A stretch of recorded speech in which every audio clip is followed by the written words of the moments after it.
Drake is done for. People are saying the boy has officially lost his mind, and this time there is no coming back.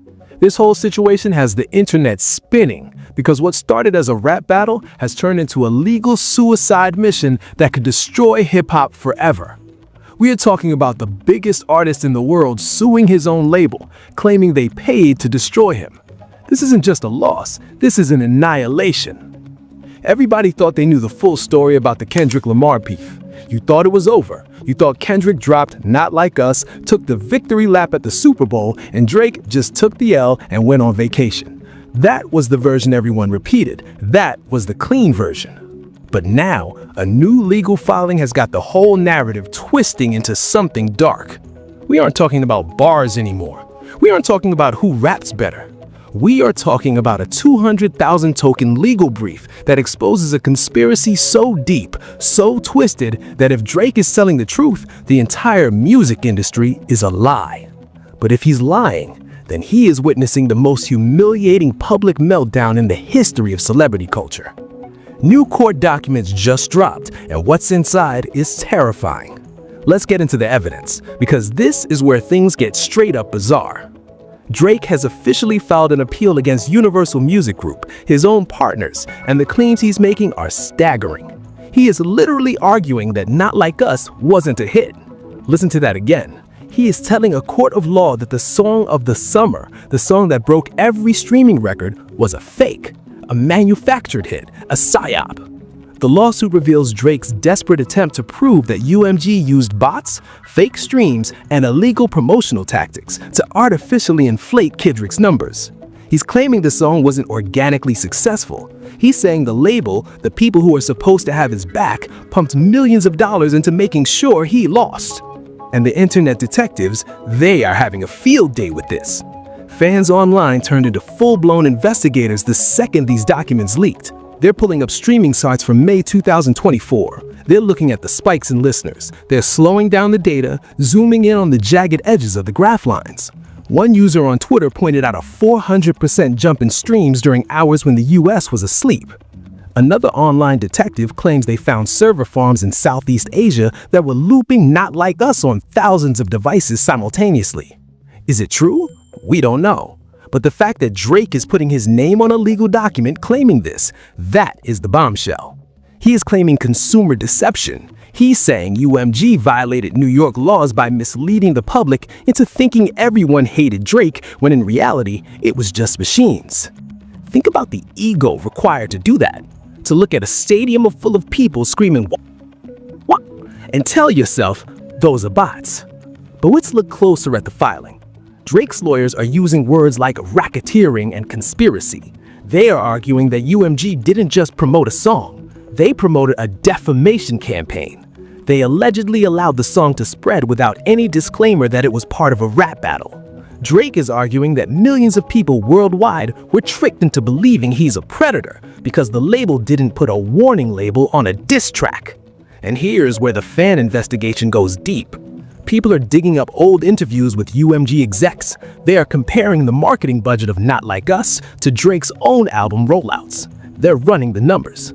Some folks are saying the algorithmic push for Kendrick was 78% higher than any other hip-hop track released in the last decade. 78%. That number is floating around the forums right now. It suggests that the machine wasn't just working for Kendrick, it was working against Drake. It's a frame-by-frame analysis of a career assassination. Drake is essentially saying, I didn't lose, I was sabotaged. He simply cannot accept that the world genuinely loved Kendrick's takedown. He can't process it, so he's inventing a reality where the only reason he lost is because the game was rigged. But looking at the charts, looking at the cultural impact, looking at the way every club in America played that record, it's hard to sell the bot theory to the public. Yet, Drake is doubling down. He's demanding discovery. He wants to see the emails. He wants to see the receipts. He wants to see the internal communications where alleged UMG execs discussed how to humble him. This is the scorched earth strategy. If he gets what he wants, he could expose the dark underbelly of how streaming numbers are manipulated for everyone. He might be trying to save himself, but he could end up burning down the entire streaming model. And for anyone who doesn't know, this is unprecedented. Artists sue labels for money. They sue for masters. They don't sue because a diss track hurt their feelings and charted too high. This is a man who participated in a rap battle, got absolutely demolished, and now wants the courts to save his reputation.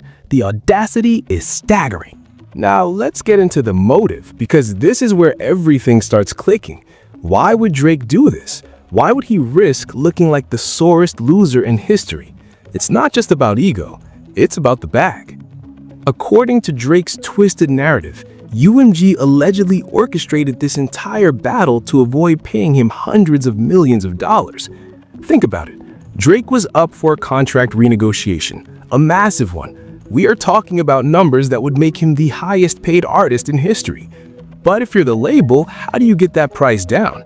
How do you lower the value of your biggest asset just before you buy him? You crash the stock.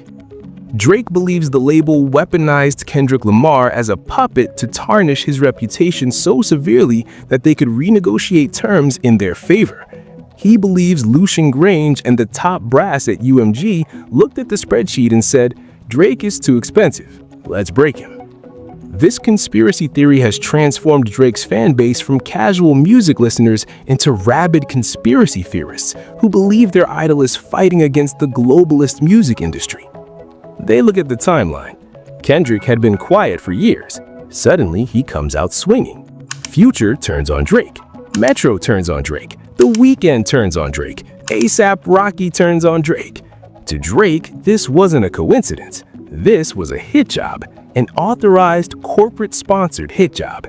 He's looking at his former friends and seeing paid mercenaries. And it gets worse for them. Drake alleges that UMG didn't just promote a song, they promoted defamatory content that accused him of being a predator. He claims the label allowed the song to spread without any disclaimer. He's arguing that because UMG owns the distribution, they are liable for the facts presented in the lyrics. The irony? Drake himself invited these exact insults. Do you remember Tailor-Made Freestyle? Do you remember him using AI Tupac to taunt Kendrick? He was practically begging Kendrick to drop. He said, "Drop, drop, drop, drop." He wanted the smoke. He asked for the smoke. And now that he's choking on it, he's claiming the ventilation system was rigged. But let's look at the financial decline angle. Drake's brand has taken a massive hit. His partnerships are being questioned. The certified lover boy image is tainted. If he believes UMG cost him $100 million or $200 million in future earnings by letting Kendrick call him a pedophile, then this lawsuit is his way of getting that money back. He's trying to monetize his own defeat. But there is a dangerous pattern here. Drake has always moved like the mob boss of the industry. He was the one who could blackball people. He was the one who could stop bags. Now that the shoe is on the other foot, he's crying foul. He believes the Not Like Us video with the owl in the cage, the imagery of him as a prisoner, was signed off by the same people who sign his checks. Imagine walking into your office and your boss is wearing a t-shirt that says, "You suck," and he's playing a song on the loudspeaker about how much everyone hates you. That is the environment Drake claims he is living in. And honestly, if it's true, it's terrifying. It means an artist is nothing but a product to be built up and torn down whenever the quarterly earnings report needs an adjustment. But if it's false, if this is just Drake unable to cope with the fact that Kendrick out-rapped him, then it is the saddest, most pathetic end to a legendary run we have ever seen. He is rewriting history to make himself the victim of a corporate plot rather than the loser of a lyrical fight. And the fans, they're split. Half of them are laughing, the other half are connecting red strings on a corkboard screaming about industry plants and shadow bans. Drake has successfully weaponized his fan base against the very infrastructure that made him a billionaire. That kind of fall-off hits different. You go from God's plan to the judge's plan. You go from running the game to asking the referee to check the tape 3 months after the game ended. Put all that together, it looks like the perfect recipe for a total mental collapse. But here's the part that really hits different. This isn't just about money, and it isn't just about rap lyrics. We need to talk about the human cost, because this situation got dangerous fast. The one who got caught up in the middle of all this wasn't just Drake. It was his family. It was his staff. Drake's appeal reveals truly disturbing details about the aftermath of the battle. Just 3 days after Not Like Us dropped, remember the cover art? The satellite view of Drake's home with the offender registry pins? 3 days later, armed attackers showed up at his house. They didn't just stand outside, they shot his security guard, a man who was just doing his job, trying to feed his family, took a bullet because 2 millionaires were rhyming words at each other. That is messed up. Drake claims he's living under constant threat. He had to relocate his son, Adonis. He had to move the child's mother out of Toronto. Imagine having to look your child in the eye and tell them they can't go to school, they can't go home, they can't see their friends because people on the internet are angry at daddy. The emotional toll is catastrophic.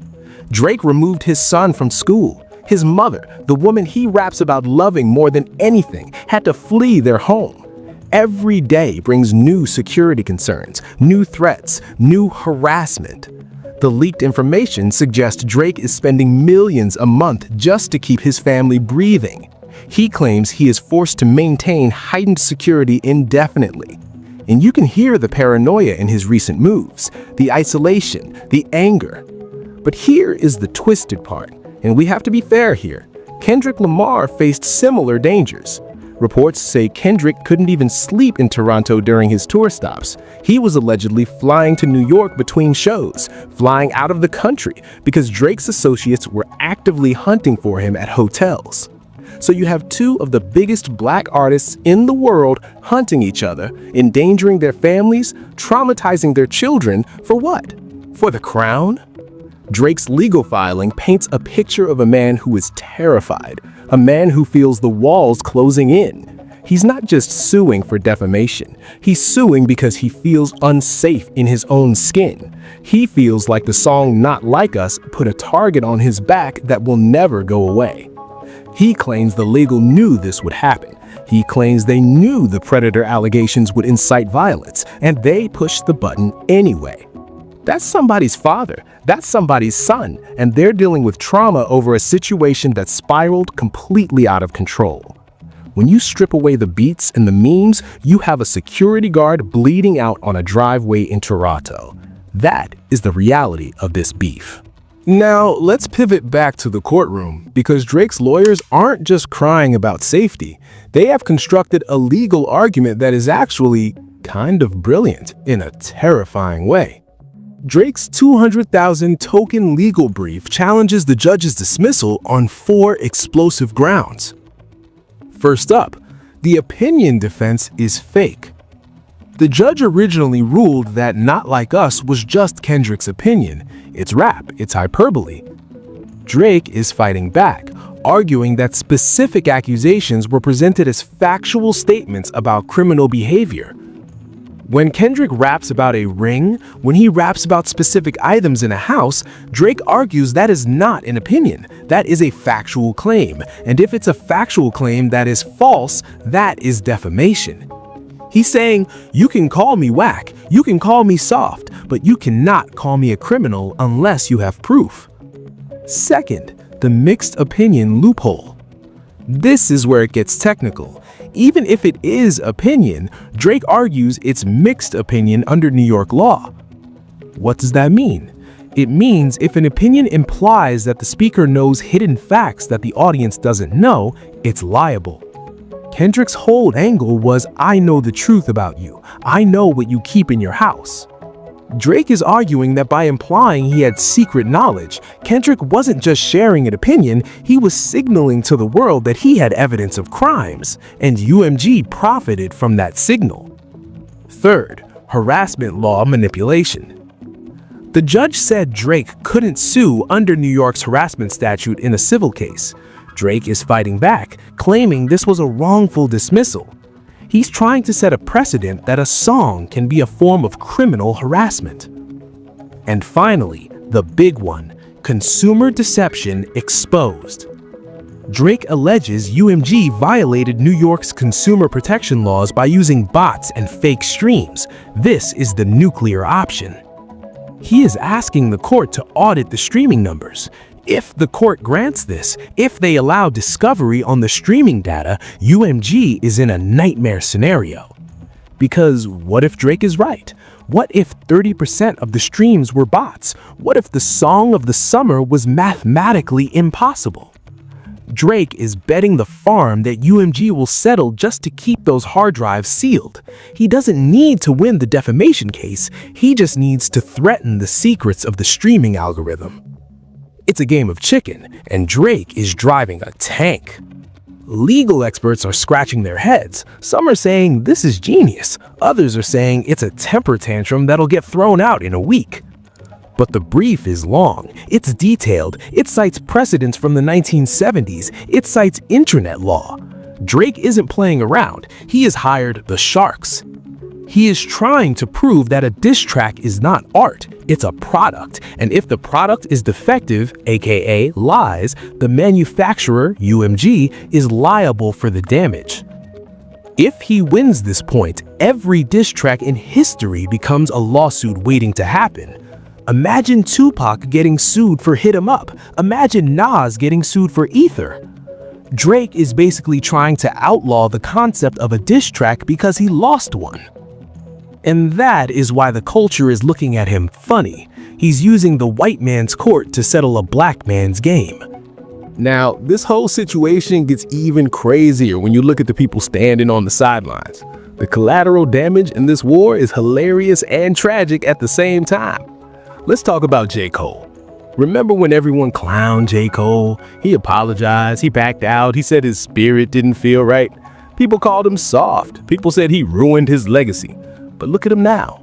While Drake is filing briefs and hiding his son, J. Cole is chilling. He's riding his bike in New York, he's producing beats, he's sleeping peacefully at night. J. Cole looks like a prophet right now. He saw the cliff and he turned around. Drake saw the cliff and hit the gas. And then you have the OGs, Fat Joe. Fat Joe was out here embracing Drake, giving him hugs, telling him to keep his head up. But wait a minute.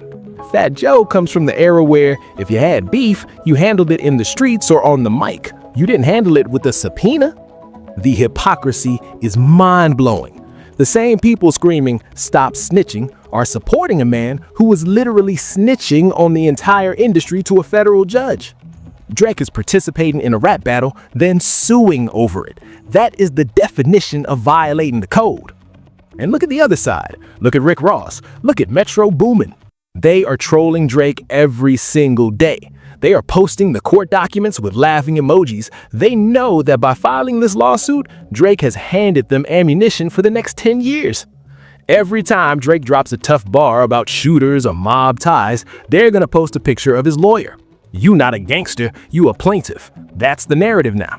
And honestly, let's keep it real. Everything is speculation until the judge rules, but the court of public opinion has already reached a verdict. Drake looks like he can't take a punch. He looks like the kid who takes the ball home when he starts losing the game. And the memes? Oh my God, the internet remains undefeated. They have AI videos of Drake reading his lawsuit over the Not Like Us beat. They have edits of him crying in the courtroom. He has become a caricature of himself. And the saddest part is, he doesn't see it. He thinks this is a power move. He thinks he is the godfather, settling family business. But to everyone else, he looks like Fredo. And this story is still unfolding with way bigger implications than just one incident. What we're seeing here is how the legal system could weaponize art forever. This isn't just about Drake's hurt feelings. This is about the First Amendment. If the courts start deciding that diss tracks can be defamatory, it destroys the competitive spirit of hip-hop. Think about it. Rap is built on competition. It's built on exaggeration. It's built on talking trash. If Drake wins, every artist must worry about lawsuits before expressing themselves.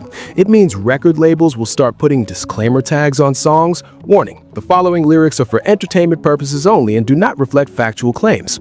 Can you imagine listening to a diss track with a legal warning at the start? It kills the vibe instantly. It means lawyers will have to be in the studio redlining lyrics. You can't say he's a bitch, that's defamation of character. You have to say he allegedly acts like a bitch. It sounds funny, but it's a precedent nightmare.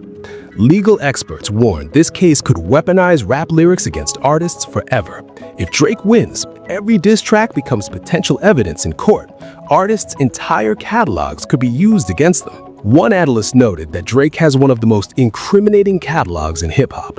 His own lyrics about living his raps, about mob ties, about sending shooters could be turned against him in devastating ways. He is opening a door that he cannot close. And let's talk about the industry transformation. Drake wants UMG's internal communications. He wants the emails. It granted access to discovery. Drake could expose industry practices that have remained hidden for decades. He could expose payola. He could expose how playlists are curated. He could expose how viral moments are manufactured in boardrooms. That sounds great for transparency, but at what cost to artistic freedom? If the veil is lifted and we see that the magic is just math, does the music still hit the same? Drake is threatening to show us how the sausage is made just because he didn't like the taste of this particular batch. He is willing to burn down the mystique of stardom just to prove he was right. And that is a dangerous game, because once you break the illusion, you can't put it back together. So, what happens next? The Iceman delay. Drake has been teasing his Iceman album for months. We've seen the mysterious live streams. We've seen the Pinocchio puppets representing industry manipulation. The entire rollout depends on this lawsuit's narrative. He is building a concept album around the idea that he is the victim. He is fighting against corporate puppets who tried to destroy him. But here's the catch. If he loses the appeal, his entire artistic narrative crumbles. If the judge says, "No, Drake, you just lost a rap battle, get over it," then the album has no foundation. He looks silly. He's betting his comeback on a legal victory. And then, the jury question. Drake argues that crucial questions should be decided by a jury, not a judge. He wants everyday people to determine whether "Not Like Us" was defamatory. He thinks he can charm a jury. He thinks he can get 12 people in a room and convince them that Kendrick Lamar is a bully. If an appeals court agrees and sends this to trial, we could see a years-long legal battle. Drake trapped in victim mode. Drake in a suit and tie every day. Drake answering questions under oath about his personal life. Instead of moving forward artistically, he will be stuck in 2024 forever. And the ultimate irony, the most devastating aspect of all of this, Drake's obsession with this lawsuit keeps Not Like Us in the cultural conversation. Every time he files a new motion, the song charts again. Every time his lawyer speaks, people go stream Kendrick. He's essentially promoting Kendrick's victory lap while claiming to be victim of over-promotion. He's the battery in Kendrick's back. He can't let it go, and because he can't let it go, the world won't let him forget it. The legacy destruction is happening in real time. While Kendrick Lamar performed at the Super Bowl, won Grammys, and sold out stadium tours, Drake spent 2025 in courtrooms. While J. Cole prepares the fall off, potentially his final masterpiece, and reflects on his entire career, Drake prepares legal briefs. The man who once dominated hip-hop has become the genre's most prophetic figure to some and a tragic hero to others. He's unable to accept defeat, unwilling to move forward, and desperately clinging to a conspiracy theory that the entire music industry conspired against him. The question that haunts us is simple. If Drake wins this appeal and the case goes to trial, what happens to hip-hop? Do artists need lawyers present during rap battles? Do diss tracks require legal disclaimers? Does every bar need to be fact-checked before release? Drake might save his reputation in court, but he'll destroy the culture that made him famous. He will be the man who sued hip-hop and won. And that is a lonely victory. But I want to know what you think. Is Drake setting a dangerous precedent that will kill rap battles forever? Or is he exposing real industry corruption that needed to be brought to light? Is he a sore loser or is he a whistleblower? Drop your thoughts in the comments, because this story is far from over and the next chapter could change everything. Make sure you like the video, hit subscribe, and turn on notifications so you don't miss a single update, because we're covering every twist of this legal war. I appreciate you for rocking with me. Stay safe out there, watch your back, and remember, sometimes the silence is louder than the noise.